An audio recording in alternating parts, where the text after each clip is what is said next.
आज सांगली जिल्हा परिषदेमध्ये महाविकास आघाडीची सत्ता स्थापन झाली। या राज्याचे नेते आदरणीय जयंतरावजी पाटील साहेबांच्या माध्यमातून खऱ्या अर्थानं जिल्ह्याच्या विकासाची गंगा आता सुरू झाली।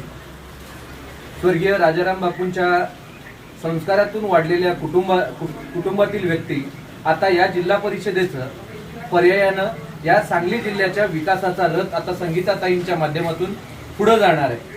खरं तर या महाविकास आघाडीच्या माध्यमातून सांगली जिल्हा परिषदेच्या अध्यक्षा म्हणून संगीताताई पाटील आणि आपले जिल्ह्याचे उपाध्यक्ष म्हणून आदरणीय ऋषिकेश लाड यांची जी निवड झाली, ही निवड खऱ्या अर्थानं या जिल्ह्याला पुरोगामी विचारांना बळकटी देण्यासाठी आणि खऱ्या अर्थानं जो सांगली जिल्ह्याचा विकास काही मंडळींच्याकडून रोखण्याचा प्रयत्न केला जात होता, तर आता ही सांगली जी चांगली होती ती अधिक चांगली करण्याच्या दृष्टीनं आपली ही जिल्हा परिषद महाविकास आघाडीचा विजय याच्यामध्ये झालेला आहे। या विजयासाठी राष्ट्रवादी काँग्रेस पक्ष, शरदचंद्र पवार काँग्रेस पक्ष, त्याचबरोबर जे इतर मित्र पक्ष आमच्या सोबत आले, या सगळ्यांच्या पाठिंब्यानं या जिल्ह्याच्या विकासाचा रथ आता पुढे जाणार आहे। राज्याचे नेते आदरणीय जयंतरावजी पाटील साहेबांच्या माध्यमातून आज ही महाविकास आघाडीतील सत्ता आलेलीच आहे। त्याचबरोबर या राज्याचे नेते, या जिल्ह्याचे नेते आदरणीय विश्वजितजी कदम साहेब,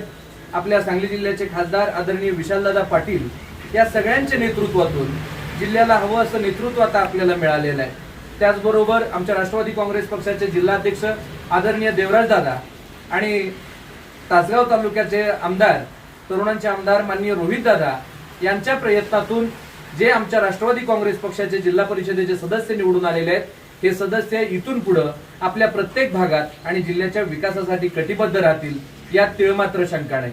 पण आजच्या विजयानं समोरील असणाऱ्या जे कूटनीती करतात, घाणेरडं राजकारण करतात, या लोकांना एक सगळ्यात मोठी चपराक दिलेली आहे। जनतेचा कौल आपल्या बाजूला नसताना देखील, जनतेनं कौल महाविकास आघाडीला दिलाय हे उघड असताना देखील आपला शेवटपर्यंतचा घाणेरडा प्रयत्न भाजपानं करताना इथं बघितला। भाजपाचा प्रयत्न सगळ्या जिल्ह्यांनी बघितला, पण हा सांगली जिल्हा आहे, इथं कुठल्याही भूलथापांना, घाणेरड्या गोष्टींना कुणीही बळी पडत नाही, याचं चित्र या ठिकाणी दाखवून दिलंय। त्यामुळे आता जिल्ह्यात तर सत्ता आलेलीच आहे, इथून पुढच्या काळामध्ये या जतचा विकास करण्यासाठी सांगली जिल्हा परिषदेच्या माध्यमातून जत तालुक्यातील अनेक रखडली गेलेली प्रश्न आम्ही जिल्हा परिषदेच्या माध्यमातून पूर्ण करू। आणि नुसताच थापा आणि भूलथापा मारणारा आमचा पक्ष किंवा आमचे नेते नाहीत, त्यामुळे भूलथापा मारणाऱ्यांना इथून पुढच्या काळामध्ये विकास काय असतो आणि विकासाची गंगा जिल्हा परिषदेच्या माध्यमातून आम्ही दाखवून देऊ। जे चंद्रकांत पाटील आहेत, त्यांनी असा खोटारडेपणाचा आव आणला। त्यांना एक असं वाटत होतं की या जिल्ह्यातली काही लोक आपण पैशाच्या जोरावरती विकत घेऊ, पण मला या निमित्तानं तुमच्या माध्यमातून त्यांना उत्तर द्यायचं आहे। जी आज राष्ट्रवादी काँग्रेस पक्ष, शरदचंद्र पवार साहेबांच्या विचारांच्या सोबत असणारी मंडळी जी साहेबांच्या माध्यमातून आहेत, आणि जे काँग्रेसचे जिल्हा परिषदेचे सदस्य आहेत, आणि जे आमच्या बरोबर जे सगळे सदस्य या ठिकाणी आहेत, हे सगळे सदस्य पुरोगामी विचारांचे, एका विचाराने प्रेरित होऊन आलेले आणि जिल्ह्याच्या विकासासाठी आलेली मंडळी होती। आज चंद्रकांत पाटलांचा असेल, भारतीय जनता पार्टीचा असेल, या सगळ्यांचा पैसा, या सगळ्यांचा बाकीच्या सगळ्या गोष्टी आमच्या जिल्ह्यानं फेल करून दाखवलेल्या आहेत आणि इथं विकासाशिवाय दुसरा कोणताही मार्ग चालत नाही हे दाखवून दिलेलं आहे।